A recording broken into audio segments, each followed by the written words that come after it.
Hey, everybody, welcome to the stream. I was going to actually do a stream about a different topic, which is that it actually now does seem that the Mueller probe is getting close to wrapping up.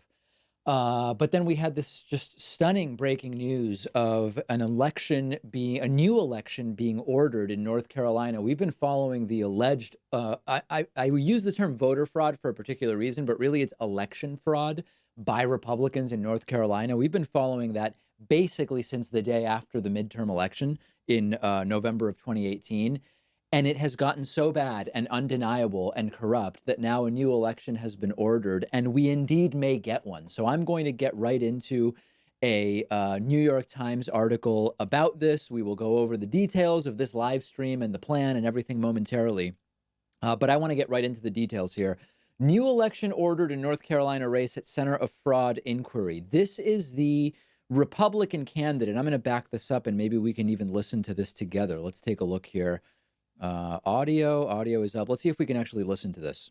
Neither I nor any of the leadership of my campaign were aware of or condoned the improper activities that have been testified to in this hearing. Through the testimony I've listened to over the past 3 days, I believe a new election should be called. It's become clear to me that the public's confidence in the 9th District seat general election has been undermined to an extent that a new election is warranted. When even the Republican says it seems as though there was election fraud that helped the Republican, you know that it's serious. Let's get up to speed on the story, and I think just going through this article will allow me to sort of fill in the details. North Carolina election authorities ordered a new contest in the state's 9th district after the Republican candidate, confronted by days of evidence that his campaign underwrote an illegal get out the vote effort, abandoned his defense and called for a new vote. The question of whether Harris knew about this is an open question, and we may never actually know. More than likely, there will be some kind of deal made where it will simply never be pursued whether Harris actually knew or didn't know. And we know that proving people's state of mind and what they knew at the time, short of written evidence of some kind, text messages, emails, something, it's going to be very hard to prove that he knew. But he recognizes the seriousness of this by saying we need a new election. The unanimous ruling by the North Carolina State Board of Elections was a startling and for Republicans embarrassing turn in a case of political chicanery that convulsed North Carolina. Let's see if they actually get into the details here. This is interesting. Harris's announcement represented a collapse of the effort to stave off the new vote, which includes part of Charlotte and runs through much of southeastern North Carolina. But the evangelical pastor's political surrender came only after a damaging 24 hours for Harris and his allies. Before he called for a new election, he acknowledged some of his earlier testimony had been incorrect. So let me just explain to you basically the gist of what went on here. This individual named McCrae Dowless Jr. is a campaign contractor, and it's someone we've spoken about many times. Dowless Jr., workers of Dowless Jr., are alleged or have been alleged to have been participating in a scheme whereby they went around collecting and in some cases filling out absentee ballots themselves. Now, the way an absentee ballot works is you mail it in, right? Nobody comes and picks it up. You certainly don't hand it to them in an unsealed envelope, as some voters were directed to do. So our best assessment right now of how this worked is that individuals claiming to be election officials strategically went to homes believed to be more likely Democratic voters than Republican voters. They collected absentee ballots. We have some instances where absentee ballots were submitted with a Republican vote on them, signed off on by a very narrow group of individuals associated with this operative, McCrae Dowless Jr. In other cases, we believe, again, ballots that were already filled out for the Democratic candidate were simply never turned in. And it is, you could sort of say it's brilliant, but at the same time, it's not, in the sense that it failed. At least it appears as though it's going to fail and there will be a new election. And this gets to, so many different issues relate to this. Number one, Republicans claim we need voter ID because of voter fraud. Of course, voter fraud, meaning individual voters committing fraud, which can include voting as a dead person for someone who is dead but is on the voter rolls, voting in multiple locations, all sorts of other stuff. That barely happens. And in instances where Republicans have tried to prove a point by doing it, they've been caught, and many of them have been punished and sent to jail and prison. The real fraud is election fraud. And election fraud can include a number of different mechanisms, tactics, and techniques. It can include bogus robocalls telling people the election's on a different day, um, having people either by mail, in person, before the election, or on the day of the election, circulating, providing false information in disproportionately Democratic polling places, for example, about what IDs are required, even though you don't actually need the IDs or documents that you're being told are actually necessary to vote.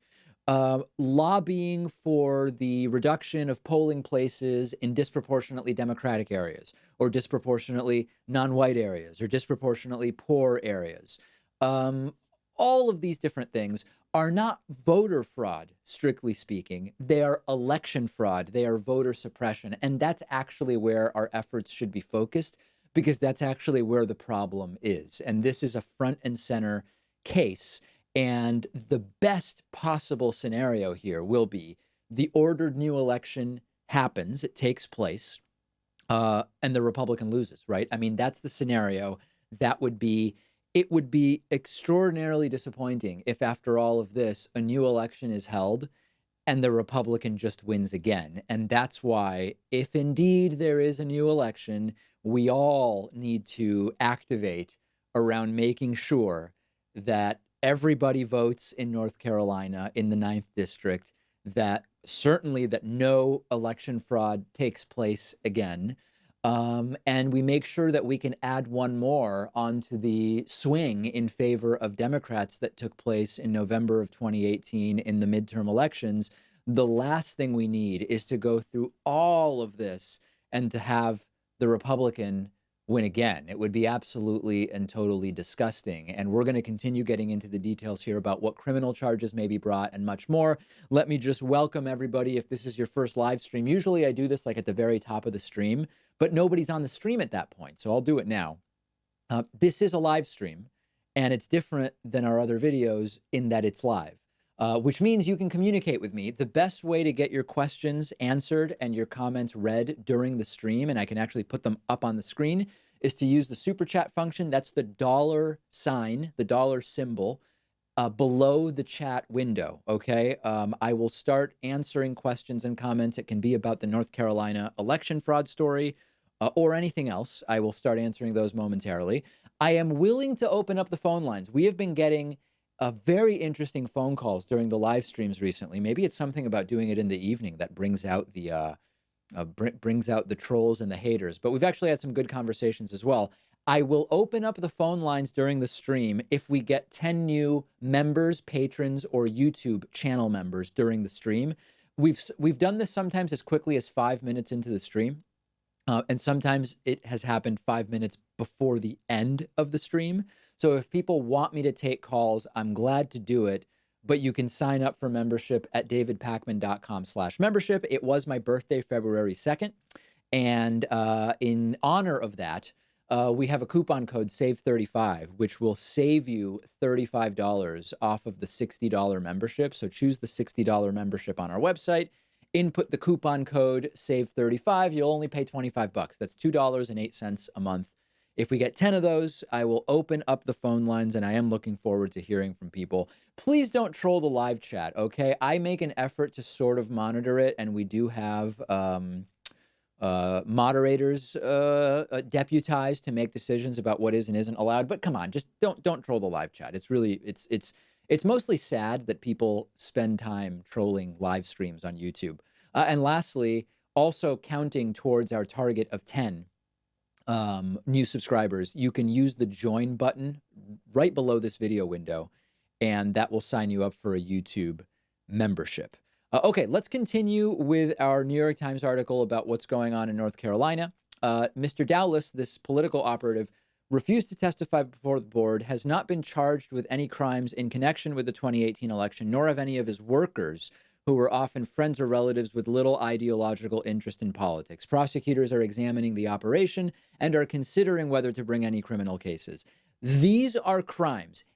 If this took place to the satisfaction of the election board that they need to have a new election, that means crimes were committed. And I know that just because a crime was committed, colloquially speaking, doesn't mean that it can be proven definitively in a court of law. But in the same way that examples need to be made out of the few people who commit in person voter fraud, examples really need to be made about people who are committing election fraud, particularly when this is not just a crime. This is an attack on one of the most important institutions of democracy around which our entire country's governmental systems are built. I'm almost struggling for the words here because this is of such importance.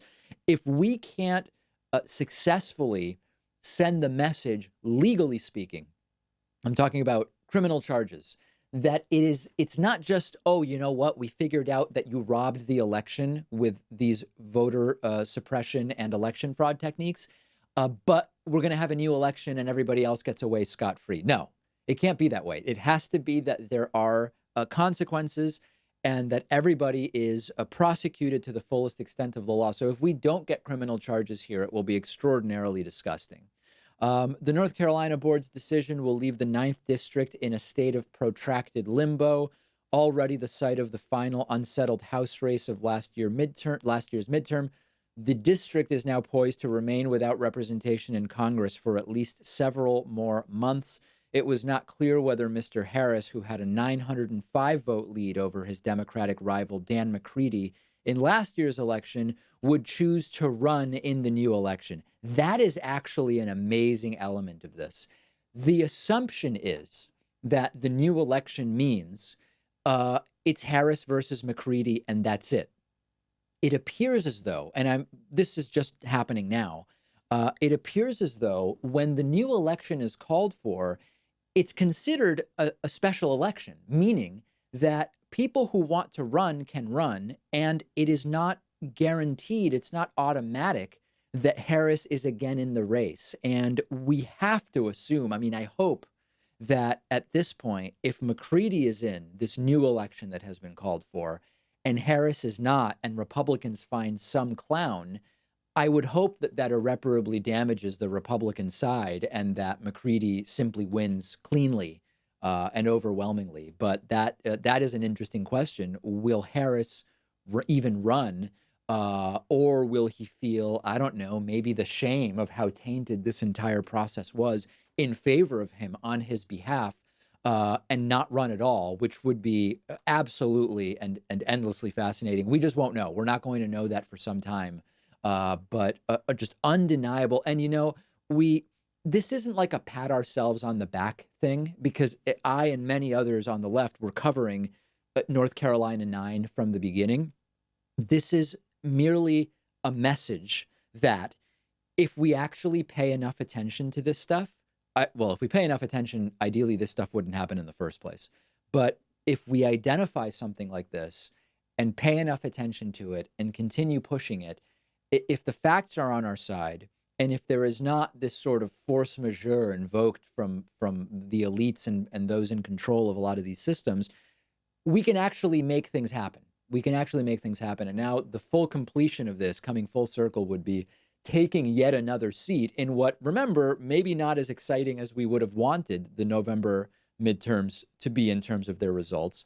Still historically huge gains for Democrats in the House of Representatives, and now the potential to add one more. So massive, massive story. And I want to hear what's on your mind about it. So let's go and check out super chats and messages that are coming in. Once again, if people want to call in, I'm willing to open up the phone lines, but every time we do that, it costs us money. So we usually set some kind of new member challenge. If we get 10 new members during the stream, I will open the phone lines and take phone calls for a while. We have one new member so far, and that's Anthony Brown. Anthony Brown has taken advantage of the fact that it was my birthday a couple of weeks ago and has used the birthday coupon code SAVE35, has gotten a $60 membership for just 25 bucks. That's for the entire year. You can keep that for as long as you want. That's how the program is funded. That's what funds the streams and the phone line and all of this stuff. So we're 1 out of 10. I'll open up the phone lines if we get to 10. Let's do it. davidpakman.com/membership. It's a very, very reasonable number, I must say. Okay, Negan the Cliffhanger sent a $1.99 super chat saying, Wheat, come back here and give mommy a kiss, Reet. I don't understand the reference, but if that's worth a $1.99 to have me say, then I guess everybody got what they wanted out of that. Jackson with a $5 super chat. Womp womp, classic projection. Yeah, we've been talking about the projection that exists on the right with this issue of voter ID and voter fraud and voter suppression and voter and election fraud, to call it what it actually is, for years. And the big picture of the projection that takes place is Republicans claim, in order to ensure the integrity of elections, we need voter ID. We need to cut voting hours. We need to cut voting, early voting. We need to reduce the number of polling places. We've got to do all these things because of in-person voter fraud. And of course, in-person voter fraud barely exists. The Brennan Center for Justice has studied this extensively over some 1.5 billion votes across who knows how many elections. There were, and few enough of these in-person voter fraud examples that you could probably count them on 10 fingers, roughly. But the real fraud, the real disenfranchisement, are the tactics they claim to want as solutions to voter fraud, which doesn't exist, and the type of election fraud that we saw in North Carolina's 9th district. And it's a beautiful thing that we are finally now, hopefully, getting some justice on that issue. Eddie X. Gee with a $1.99 super chat says, would you be press secretary for Bernie Sanders' White House? I mean, I guess. I don't think there's any risk to anybody. This is sort of like, would you rather eat 3 avocados or not be allowed to eat chocolate for 10 years? I mean, it's unlikely that this is ever a decision I'm going to have to make. I don't know. I would be Bernie's press secretary if he wanted me to be. Dark Knight says, have you read Mutual Aid by Kropotkin? I have not. I don't know what it is, but it sounds interesting. Let's see. Maybe I will look it up. Mutual Aid, Kropotkin. Let's see what this is. Mutual Aid, A Factor of Evolution, is a 1902 essay collection by Russian naturalist and anarchist philosopher Peter Kropotkin. The essays, initially published in the English periodical The 19th Century, explore the role of mutually beneficial cooperation and reciprocity, or mutual aid, in the animal kingdom and human societies, both past and present. It's an argument against theories of social Darwinism that emphasize competition and survival of the fittest, and against the romantic depictions of writers such as Jean-Jacques Rousseau. Sounds interesting. I'll add it to my list and see if it is something that I read soon. I've got a lot of stuff on that list, I will admit. Okay, Victor Jackson sends a $5 super chat. I'm a progressive interested in Andrew Yang's universal basic income. It would translate to $6 an hour for a 40-hour week. Should the new minimum wage be $9 to $10 an hour to help small businesses with UBI? I'm not sure I understand what you mean. Should the new minimum wage be $9 to $10 to help small businesses with universal basic income? I'm not sure I know what you mean, and I apologize. In a lot of states, the minimum wage is beyond that already. And if we're thinking about the $1,000 a month that Andrew Yang is proposing, does it work out to that to $6 an hour for a 40-hour week? That's like $240 a week, 4.3 weeks per month. It's about $1,000. Yeah. I don't really understand the exact context, but I think that, I've expressed support for UBI. I've also expressed openness for a negative income tax arrangement. And I think the minimum wage should be higher, but I don't know that I totally understand exactly as you're asking it. Trent Landwer Trent Landwer with a $5 super chat. How do we push to lower the age restrictions for president or vice president? I would love to see AOC as VP for Bernie in 2020. Hashtag Bernie 2020. You know, I don't feel, for me, I've identified what I think are the biggest issues in politics right now and meta issues, so to speak. And those would be campaign finance and how elections are financed, climate, media consolidation and net neutrality, because those impact how we learn about every single issue that exists in the world. Ranked choice voting, I have stated, is a really important thing.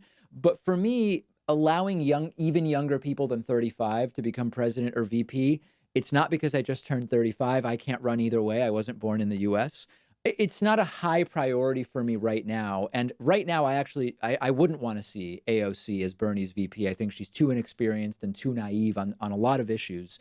I think it's great that she's in the House, but it's not something that seems to me like it would be a priority. Okay, Mark Canning has signed up by using the join button below the video window. He is a new YouTube member, and that is number 2 for the evening. We're looking for 10, and then I'll open up the phone lines. Art Flores says, if you were president, would you pardon Edward Snowden?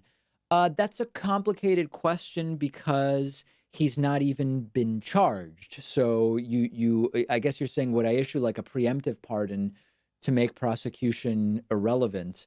I don't know. It's not clear to me that I would, but I wouldn't rule it out. But I can't be president because I wasn't born in the U.S.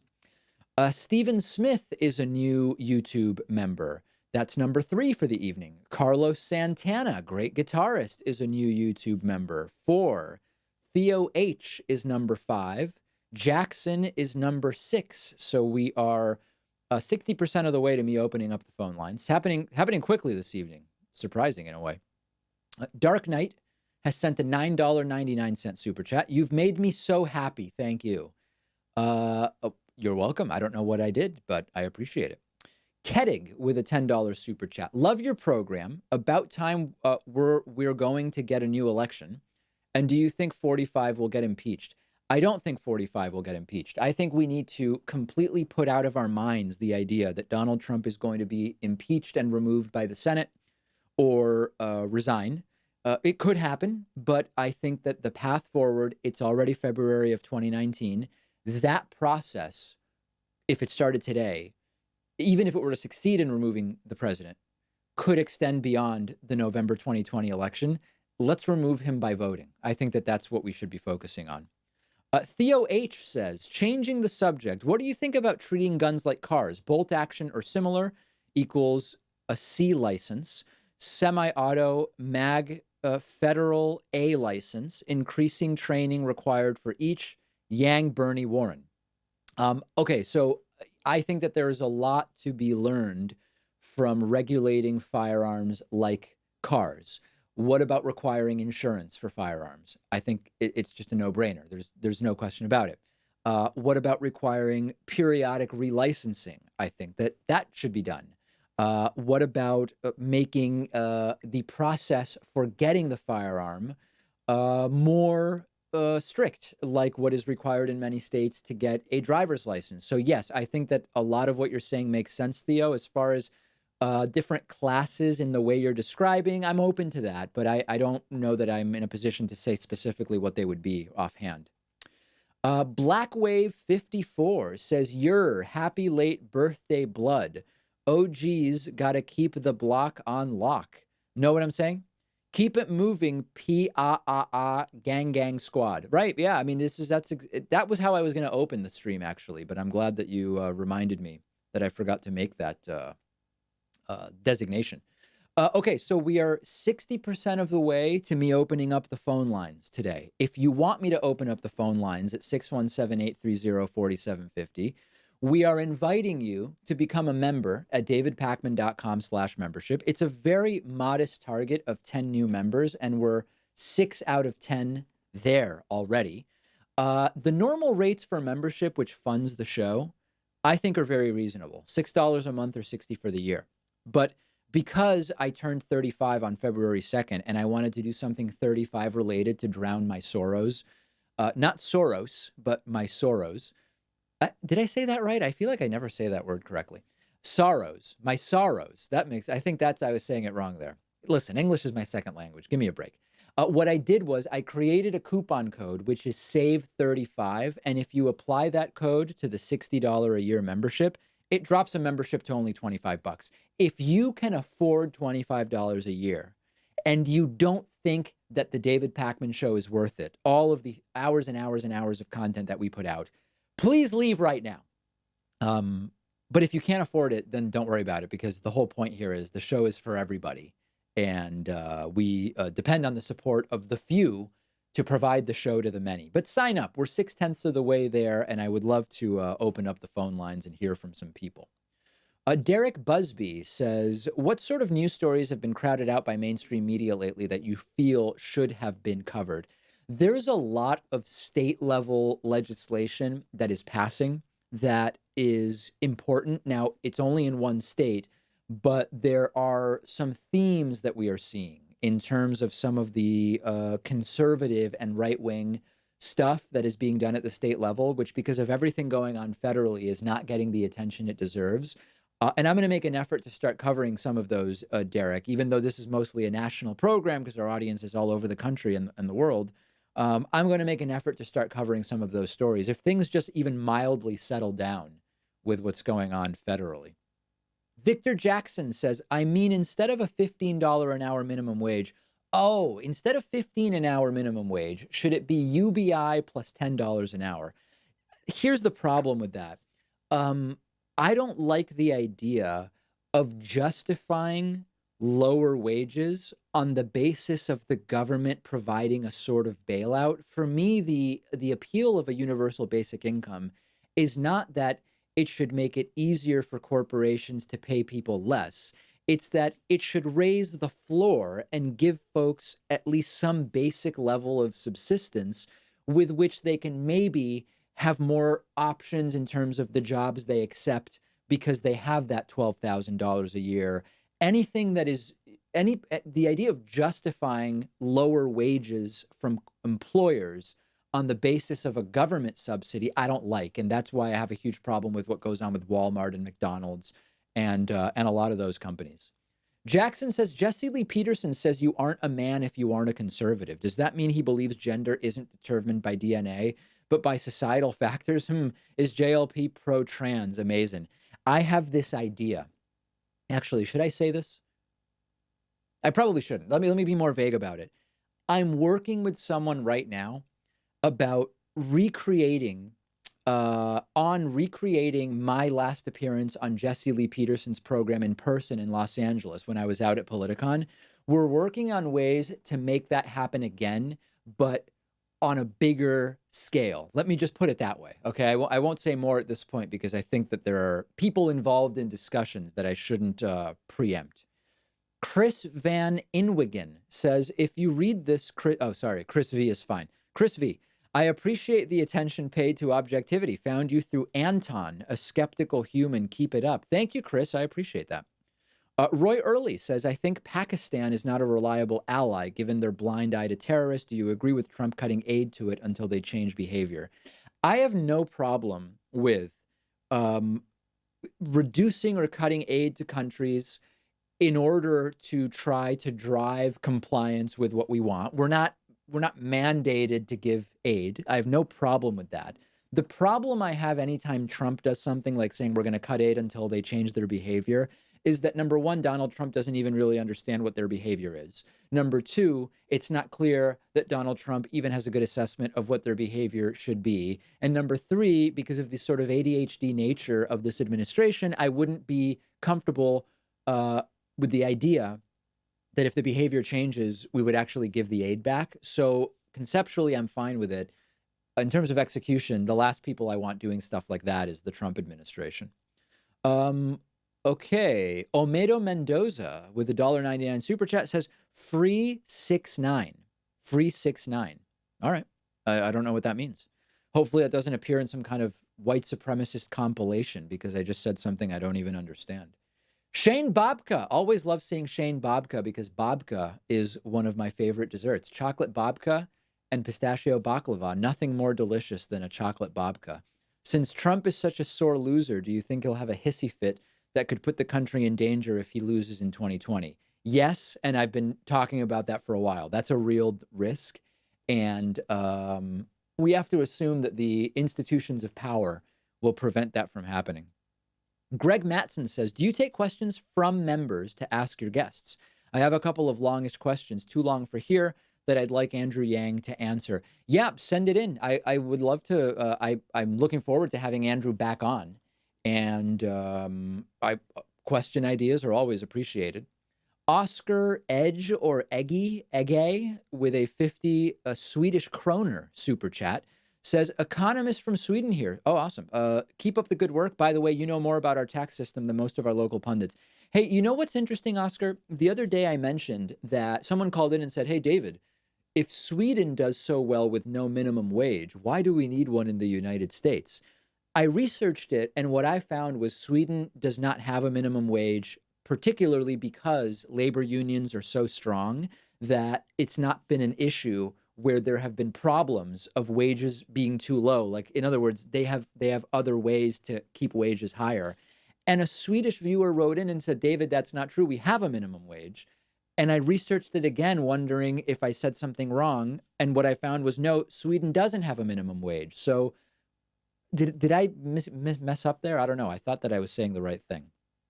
Hey Jude says, can't spell hatred without red hat. Love the show, David. Thank you. Appreciate it. Hassan JF, thoughts on Andrew Yang's stance against free college? Didn't know that was his position. I think that may have been a more recent thing. I will look into that. Ray1708 says, saludos, David. Saludos to you. Great to see you in the chat. Okay, let me thank a few people who have signed up for membership. A lot of new members here. Let's see. We have Anthony Ha, who is the 7th new member of the evening. Dion West, number 8. Thank you, Dion. Douglas Sachs, number 9. Gerard Carey, number 10. And Michael Ryan, number 11. We have made it to 10 new members during the live stream. So as promised, I am going to open up the phone lines a little bit at 617-830-4750.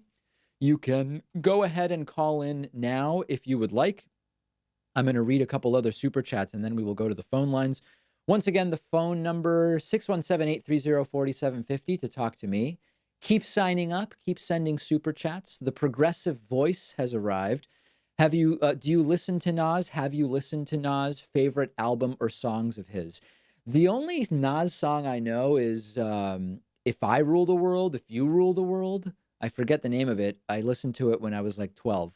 And beyond that, I'm not super familiar with Nas's work. But I have no problem with him, for sure. Seems like a nice guy, for sure. James Buccino says, what do you say to the progressive Bernie voters who voted for Trump over Hillary last election and might do so again if it's Kamala Harris? I tell them that they're messing up the country and not to do it and that it's toxic and please, please stop. Gamefire 74. I'm a constituent in North Carolina's 9th district and I'm pissed. Also worked on McCready's campaign. So now we get a new election here. How about a new 2016 presidential election? Would not hold my breath for that, my friend. Would not hold my breath for that. Theo says, could you put the number on the screen? I probably could, but I can't now because if I type numbers, crazy things start happening on the screen and it's bad for everybody. Like, for example, I might accidentally put people's phone numbers on the screen, which I accidentally did last time. And it was really bad when I did that. People started getting text messages. So for the next time, I think I'll be able to do it. Okay, I'll mention the number once more, and then I'm going to go to the phones. 617-830-4750. Let me see if I can get, there's a certain stuff I need here in order to be able to take calls. All right, and a lot of people are stacking up on the phone lines. Let's see what's going on with our first caller of the evening from the 781 area code. Caller from 781. Who's this? Where are you calling from? Yo, David, how you doing? It's Will. Hey, Will, what's going on? I called last week and I had the blast doing it, so now I'm gonna give it another shot. Sorry, you My did what volume. last week? I'm having a hard time hearing you. I called last week. Okay. Can you hear me now? I just moved into a better spot. Yes, I can. Okay. Have any political questions for you tonight? But You do or you got man, Will, some. did you call last week with a terrible connection? I called last week from the same spot, and my connection was completely fine. Oh, okay. All right. Um, Well, it could be a I'll just conspiracy. yeah, maybe I'll try to stand next to the window or Please hang out the something. window just to get a better signal for us. Okay, I see. Oh man, it's getting worse. um, Jesus Christ. Okay. What's the try to get the question out at least. Oh boy. Oh man, Will, we're totally losing you. All right, Will, next time, I'm gonna make a note on Will's account here that he has a bad signal, just so I know up front. No, I'm kidding about that, Will. Okay, let's try the 562 area code. Caller from 562. Who's there? Hi, can you hear me? Yeah, we can hear you fine. Who's this? Hi, this is Daniel. Hey, Daniel. Hi. So I had a question about Bernie Sanders' foreign policy. Where do you stand on him when it comes to foreign policy? Well, on which issue? Particularly, I'd say when it comes to Saudi Arabia and how U.S. sells weapons to Saudi Arabia. What's his position? I don't know. That's why I asked you. Yeah, from what I understand, Bernie Sanders has made comments critical of Saudi Arabia, and he's pointed out that the relationship is not a particularly moral one, and that we need to revisit this alliance, which is a position I agree with. Great. Also, a follow-up question: do you think that would be a deciding factor when it comes to a lot of the comparison between other Democrat nominees? Foreign policy in The general? foreign policy. Yes. It's important for me. Yeah. I mean, so here's the thing about foreign policy. We have to balance. So if we live in the United States, domestic policy is going to affect us much more directly and in the short run. Foreign Yeah. policy is going to affect us less directly and over a longer term. And the term may be long enough that the next person might actually change the policy. So for me, foreign policy is less about how is it going to directly affect us while that individual is president, but more about what impact will it have on our relationships with other countries. So that's where, like, for example, with Trump, the disastrous impact he's had on alliances is going to affect us beyond his presidency more than, for example, continuing to sell weapons to Saudi Arabia, which I'm against, and every recent president has done. Okay. All right. Was that Great. it? Well, yeah, that's it. Thanks Thank very you. much. Appreciate the call. Andrew. Great to hear from you. Okay, let me get to a couple of super chats before we stick with the phones. Let's see here. Jorge Luis 88 with 100 Mexican peso super chat. David, if your parents are from Argentina, how come your last name sounds British? No, my last name is an Eastern European Jewish last name that has been, modified to some degree, and there are Jewish people in Argentina, so that's why. The Progressive Voice asks, do I ever get angry? Yes, when you make negative videos about me, Sahil. Oscar Edge or Eggy says, you were correct, no minimum wage, strong unions in Sweden. Jackson says, Progressive Voice is the TMZ of leftist YouTube. I like that description. I would actually make that the tagline, the TMZ of left-wing YouTube. GR has reappeared. It's the D's yo. The pack is the man with the feet in the breeze, though. Who is it? David Deasy, the Pac-Man see me, love GR. Yeah, GR, you got to get that membership renewed, buddy. We want you back. Everybody's clamoring for you to be back. Okay, let's see who's holding. We've got a bunch of people holding. Let's go to our caller from the 403 area code. Caller from 403. Who's this? Where are you calling from? Hey, David, can you hear me? I can hear you so well, it's amazing. Okay, great. Yeah, I'm calling from Canada, and I've been watching your show for years, and I just think what you do is great. It kind of just nice to have like a rational reinforcement to a lot of what I'm already thinking. Thank you. My question for you is, I think that that Donald is actually a major threat to Western democracy. Mm-hmm. And I'm just wondering if there's anything that, because on your show you constantly mention for people to get out and vote, which totally makes sense. I'm just Yep. wondering what people outside of the U.S. can do, because like I was wondering if there's anything like somebody like myself could do to support Bernie Sanders as a Canadian outside of the U.S., like anything that we can do to help. Well, listen, there's a couple different things going on. One, you're not allowed to donate money if you're outside the U.S. to American candidates. That would be foreign financial contribution to an election. But For sure. I wonder, are Canadians allowed to canvass and get out the vote in the United States? It's providing something of value, but maybe not value in the sense that it would be banned. That's a question. If I don't know, if you live in Toronto and you want to come over and help in Michigan, is that legal? I don't know. I would look into that, number one. Number two, I think that, if you like Trump, you don't really give a shit what people in other countries think about him. In fact, you were probably emboldened if you hear that our allies are sort of not pleased with Trump because you rationalize it by saying, if they're upset, Trump must be doing really good stuff for us. But I do think that there are voters who are influenced by the fact that they prefer a president um, who is who is respected and seen as an important figure around the world. Right now, Trump's not even invited to conversations about climate change. Trump is increasingly not a factor in important geopolitical negotiations. So the more that other countries can make it clear to Americans that with X president, you're not taken seriously, maybe that would have some impact on independent voters.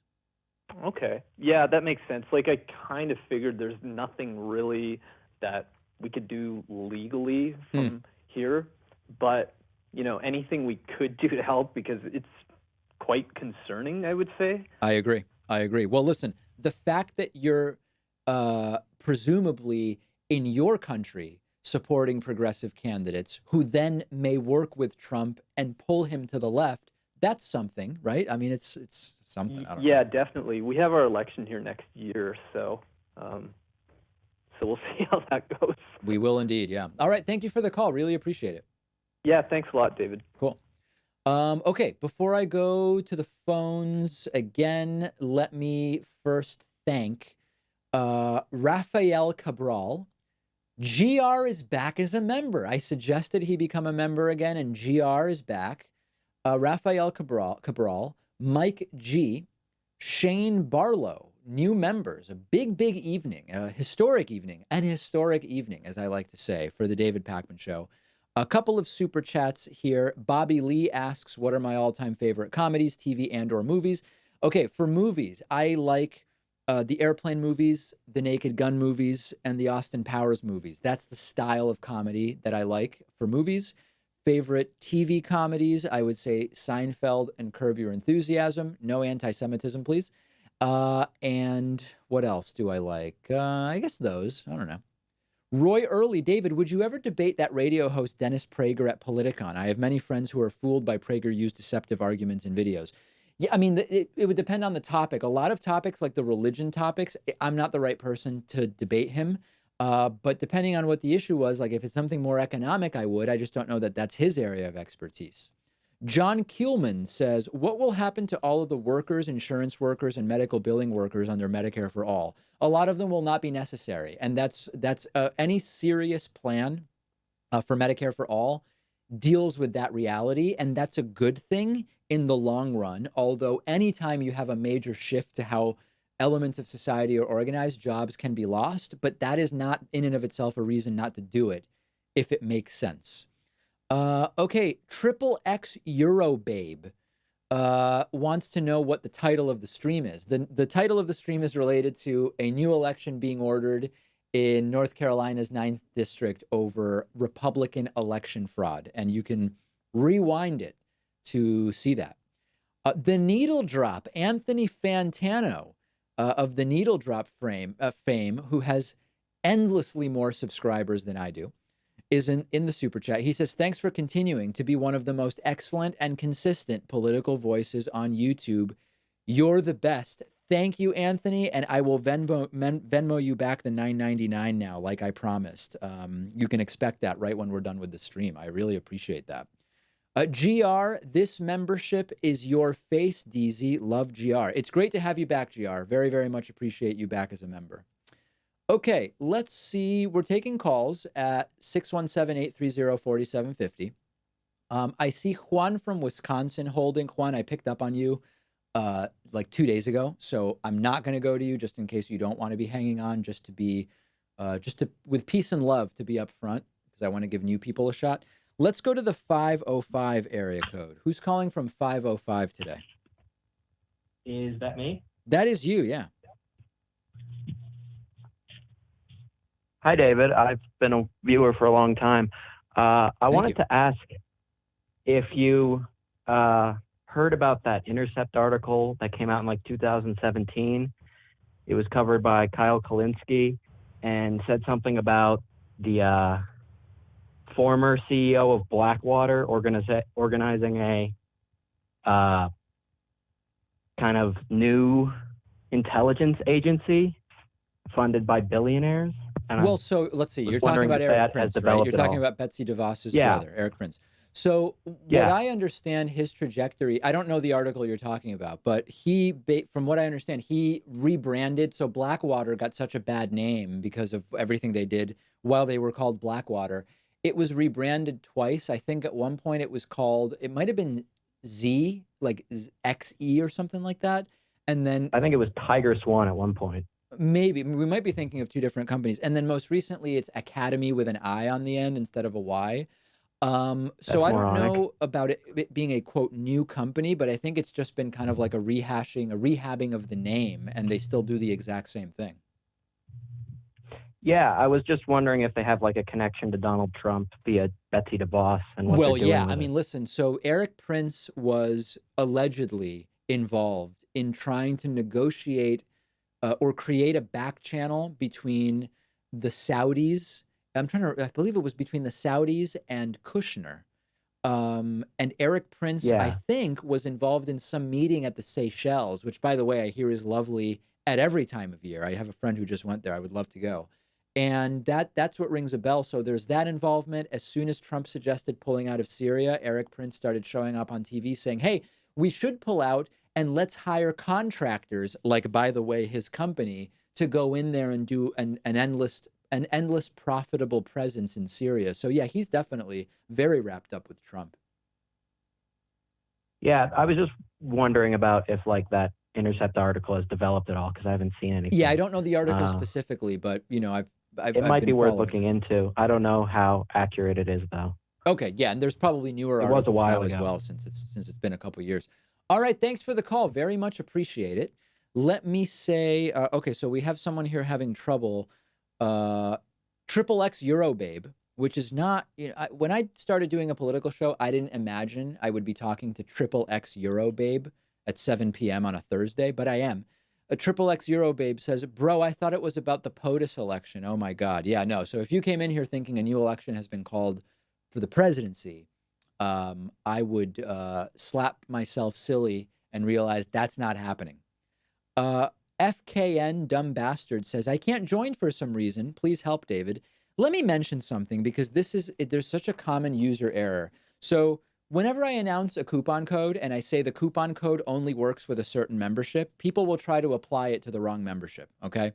The coupon code SAVE35 saves you $35 only off of the $60 membership. If you try to apply the coupon code to the $6 a month membership, you can't save $35 a year off of a $6 a month membership. So I'm seeing a lot of messages from people saying coupon code not working. You have to switch to yearly and then hit sign up, and only off of the $60 a year membership will the coupon code work. So if you're having that as an issue, you got to switch to $60 a year. Jerry Hickle says, what's your opinion on William Barr, Trump's new attorney general? He's obviously intelligent and seemed reasonable in his confirmation hearings. My opinion is he's qualified to be attorney general, but it's not clear that he is going to allow the full scope of the Mueller probe to be, the full results of the Mueller probe to be known publicly. And that's my concern about him, Jerry. Let's go to the 919 area code. Who's calling from 919 today? Hello, can you hear me? Yeah, who's this? Oh, is that person who I'm the DACA recipient who called for that? Oh, you're the DACA guy who called. Okay, yeah. How are things going? Oh, it's pretty good, man. How about you? No, I meant specifically with regard to the DACA stuff. I'm not just shooting the breeze with you Oh, here. I'm sorry, man. No, That's it's okay. still nothing much changed right now.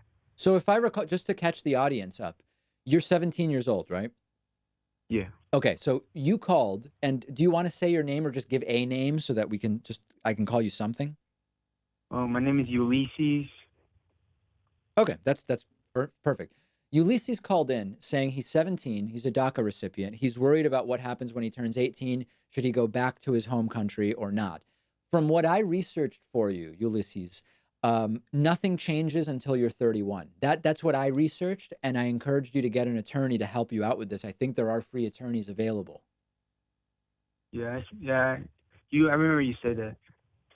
And did you do it? Did you look for an attorney? I couldn't really because I was pretty busy with school and had work, so Oh, all right. I really didn't have time. Cool. Well, I would definitely do it. Is what other family members are here in the U.S.? With DACA or just in general? Just yeah, in general. Like you're not here alone, I'm guessing. No, I have a lot. Cool. Well, yeah. Listen, I mean, I would. Hopefully, there will be some kind of formal extension to status and ideally a path to citizenship. But in the meantime, I wouldn't do anything until I talk to an attorney. Oh, and what? How can the attorney help me with it? Like, Well, do the you know, attorney. So, or you like, just I think that turning 18 doesn't signify anything. I think you're okay until you're 31. But an attorney would be able to tell you nothing changes when you turn 18, or here's what we should do because you're turning 18. You want to be super clear about that, yeah. But I Anything, was there also anything else you think were calling about today? I was yeah I was gonna ask I actually want to ask about Jesse Lee Peterson Oh, yeah, if please. you don't mind. Of course. Why so I was thinking that why does he always win? So I remember you always be on his show. Yep. And why? So do you think he's always like doesn't like think he just wins the arguments just because he's on the show? But if he's like an indifferent like event like Politicon or a different bigger show, do you think he will like change himself or He just went be to the same? Politicon. No, so I didn't see it, but I heard from other people at Politicon that he was the exact same Jesse Lee Peterson. I don't think he thinks he's ever lost. Like I think he just thinks he wins every debate, everything he participates in. That's almost what makes it interesting. That he doesn't ever believe, you know what? That was really stupid. I looked like an idiot there. He thinks he just does incredibly well all the time, and that's why it's funny. Yeah, it is funny. All right, Yeah. Ulysses, thank you for the call, and keep us posted about what's going on with the DACA status. All right. All right. Thank you, man. Okay. Yep. Take care. All right. Let's see. I've got a couple other super chats here. William Turner with the big super chat for the evening, $20. Would you be interested in organizing a discussion between Stephanie Kelton, who's been on the show, and Andrew Yang, who's been on the show twice, to talk about universal basic income, modern monetary theory, and a federal jobs program? The rift between their views would make for a great sit down. That would be awesome. And we're starting to explore whether we're going to do the David Pakman show live in person with a studio audience in Boston. And if we could get Andrew Yang and Stephanie Kelton, that would be interesting, but they'd have to travel. I don't know if our budget would allow for it, but I would be very interested in making that discussion happen. Sean Geis says the media is acting like the Mueller report could be the end of Trump. Isn't it more likely to be the 6 other investigations into him and the Russia one can lead to other investigations? Yes. Listen, the most direct path to getting Trump out now, given that it's almost March of 2019, is voting him out in 20 months. Okay, that's the most direct path. Whatever else is possibly going to happen is going to take at least as long as getting to the next election. So let's consider it a possible bonus, but let's just vote Trump out. That's, I think, the best path forward. And I think you're completely right. DJ Al Gore says, can we get the Republicans to flip on climate change if we convince them that it will make their kids gay? What will make climate change would make their kids gay? Yeah, they probably would flip. That's interesting. I like that idea. I'm kidding, by the way. Zootin says, I heard Andrew Yang doesn't support free college because UBI seems more feasible with lessening student loan burdens. Also doesn't want people to think college is the solution for everyone. What are your thoughts? He's making good points. And I think what makes sense is it doesn't have to be free college, period. What we want to do is make state universities and colleges tuition free. That I think is very different than just saying free college, all college for everybody. And I don't even know that anyone's actually proposing that. So it's much more narrow than that. Triple X Euro Babe says you can be against gay marriage as a Christian and still vote yes on the issue as to not impose on others. Government shouldn't favor any religion. Jesus would vote for Bernie. Triple X Pac-Man, Triple X. You really can't argue with that. You really can't. Okay, let's pick up on another phone call here since we have a lot of people holding. Any phone numbers I recognize? Not seeing too many. Let's try the 978. I think 978 might be Boston. Who's calling from 978 today? Is that me? That is you, yeah. Hey, Dave. Hey, David. I've actually called several times before, asking, just talking about just random stuff. And remind me your name. Just Freddie. Freddie. Okay. And where are you calling from, Freddie? I'm calling from Leominster, actually. From Leominster. All right. Leominster is interesting. Mm-hmm. Okay. What's going on? Here's a quick question before I actually get to what I have written down here. Okay. Why are the Republicans so against the idea of climate change actually being a thing? Well, they're against it because they believe, well, it depends which ones, but there's a big class of Republicans that is against accepting the reality of climate change because in their minds, it necessitates a particular political solution. The truth is that merely accepting the science doesn't tell us for sure what the solution should be. We should still talk about what the solution is. They see it as mandating a particular solution, and it's a solution that's not good both for the lifestyles they want to live and for the business interests that they are supported by. Okay. All right. Okay. So what was the question you did have written down? Okay. What I have written down is that, to give you some background clarification, my parents have a close friend who works very closely with children with special needs for roughly 25 years now. And she has often expressed how the school administration from which she works at often mistreats her students by, I think the examples that she gave is like restricting their access to going on certain field trips and not allowing them to go to or exit out of a fire exit in case of a emergency or such. Mm-hmm. And I'm guessing my question is how could she like address the mistreatment of her children in the school? You know, Freddie, I'm not sure I understand the question. I like the spontaneous question way more than the written one. So let's go out on a high note with that one, and then we'll pick it up on the next call. How does that sound? All right, that sounds fun. Cool. All right. Glad we agree on that. Freddie, always great to hear from you. Leominster, very, very interesting place. I've been there many times. Let's go to the 425 area code. Caller from 425. Who's this? Hello, my name is Derek, and I'm in Illinois. All right. How Derek, are you doing today? Unlike most callers, are way, way loud, so I'm just going to turn you down a hair. I'm doing great. What's on your mind today? Oh, I got a lot of things. Let's see. Maybe pick the my best apologies. one, you know? I wrote down the media will frame this primary season to the benefit of those that support their interests, their corporate interest. They will argue for this interest as if they're in the center. How do we weave the narrative that supports our interests? Well, we have to demand the type of media that we want, and we need to, I hate to say it, we need to fund the type of media that we want, because you're completely right, which is that different corporate media channels have made editorial decisions about how they're going to frame politics and elections. MSNBC has taken a more centrist Democratic Party perspective. Fox News is obviously in the loony bin on the right. CNN has taken a we are in the middle, but we are not afraid to hold Trump accountable perspective. But yet, CNN just announced yesterday or the day before that they're hiring this right-wing hack, Sarah Isgur Flores, to run their entire 2020 election coverage. So we know exactly what we can expect there. So we just need to be making informed decisions as consumers, both in terms of what we fund and what we watch, and not allow, we can't pretend as though these aren't just corporate media channels that are picking a flavor of corporate media that they calculate is the most profitable. And that's why, by the way, the criticism that the Dutch historian that triggered Tucker Carlson, I don't know if you've seen that, but we've got a clip on it up on the channel. Mm-hmm. The criticism he made that Tucker's a millionaire funded by billionaires and he just doesn't talk about certain issues and nobody does. You could apply that to CNN or to a slightly lesser degree, MSNBC as well.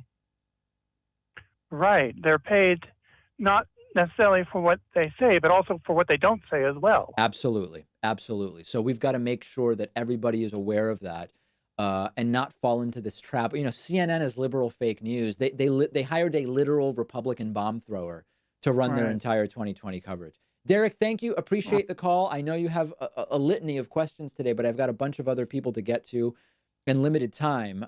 Let me mention a couple of other super chats. Roy Earl says, am I aware that Benjamin Netanyahu praised the 46 bombing of the King David Hotel in British Palestine?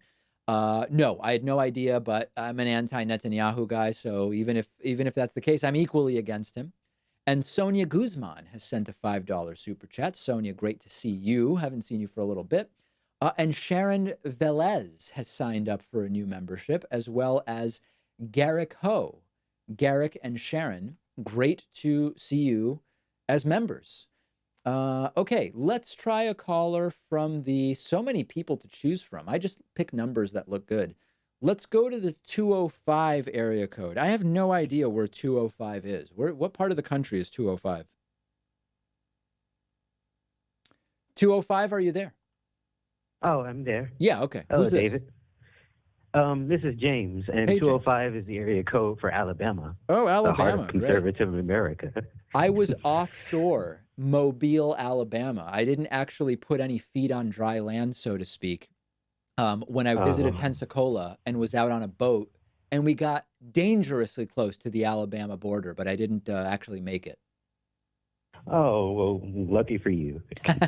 Fair enough. My question is, do you think that the recent rise of the right on YouTube will force the left to sort of have its own sort of rise on YouTube?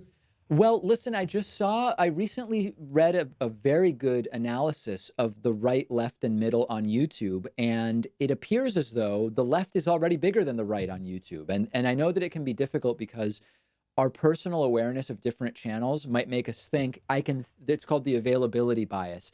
I can think of more left-wing channels, or I can think of more right-wing channels, or I feel like the right-wing channels I'm aware of are bigger. So the right or left must be doing better. But my understanding is that actually the left is doing okay on YouTube. Yeah. And my second question or follow-up, what do you think the future repercussions of the right on YouTube, what do you think is going to happen to the platform if they suddenly start appearing left and right and left and right? Do you think YouTube's just going to keep getting more political as time goes on, or are they going to crack down on it? What would be the basis to crack down, though? I mean, if people aren't violating terms of service and they're generating ad revenue for YouTube, I don't know why they would crack down on political content. Oh, well, because YouTube probably would sort of see how toxic the discussions are getting, and they would start cracking down on channels. No, YouTube, I mean, listen, comments are engagement, likes and dislikes are engagement. YouTube wants to make money.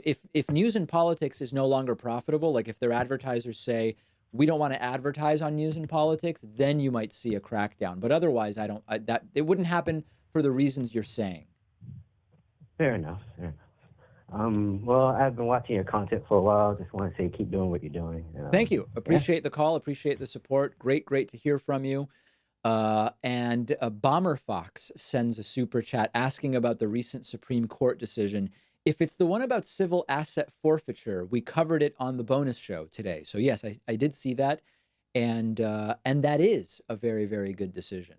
Okay, that is it for me. I know that I have a lot of people holding, but unfortunately, I've got to run. I'm making dinner tonight, and it's a whole scene. So I've got to go. Thanks to everybody who called in. Don't troll the live chat. All right, don't troll the live chat. Have your pets spayed or neutered, and I will stream again very, very soon.